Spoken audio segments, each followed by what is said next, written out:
will start with the next question. Crime in College Park generally has been trending downward in recent years. However, the level of crime here is still above the state average as a whole.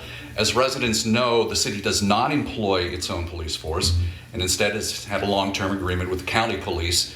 This, along with help from the University of Maryland Police, makes up most of our law enforcement presence in the city. Your council colleague, Dr. Kabir, estimates the current arrangement with the county is the equivalent of having about 12 full-time officers on duty for a city of 32,000. By comparison, Greenbelt, 22,000 residents, a slightly larger geographical footprint but fairly similar, has a city police force of its own of 54 officers.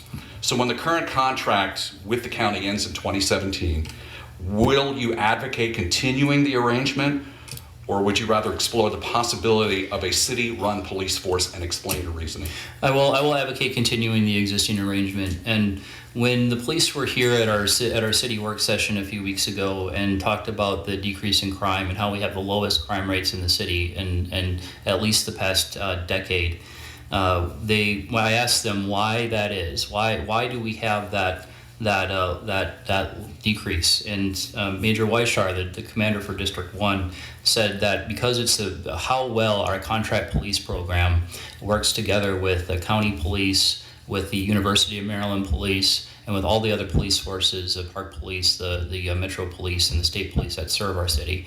He commented that our city is probably the most heavily policed jurisdiction in the entire area, in the entire Prince George's County, and he also attributed the great work that our contract police and the county police have done in reaching out to the community through the community liaison program, communicating with the community. I think it's shown that it works, it's cost effective, and we should continue it. Ms. Mitchell, 1 minute to you. Okay, thank you.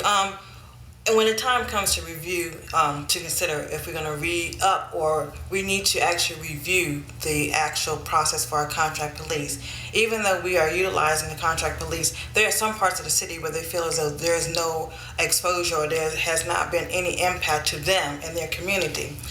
We do currently have a CMAS committee that has a lot of good information that can help us make a decision whether or not we need to renew our contract for the contract police, as well as there are a couple of residents who are currently looking at the statistics from the actual police survey that was done in 2006 about having an actual police force.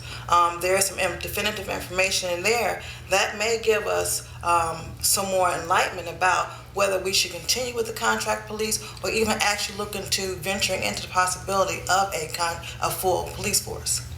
30 seconds to you, Mr. McGuigan. Yeah, thank you. That matrix report that Mayor Pro Tem Mitchell is talking about is talked about the high cost of a city police force.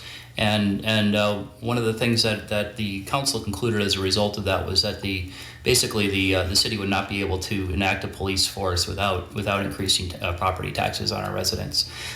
So I think just because I think that we should continue with the contract force doesn't mean that I don't think we can improve it. We can look at ways to improve it, and I think one way is to consider increasing the police coverage that we have. Any crime that we have is too much, and we can still work on improving that. Ms. Mitchell, you get the final 30. Oh, thank you. Any crime is too much, but again, we need to look at how the information from CMAS and look at that in regards to how the contract police can be utilized appropriately. But again, residents are asking the question about what it will cost to have a police force, because they feel as though having a police force may help them feel a little bit more safer in their communities. So we need to put the information out to them so they can make the decision.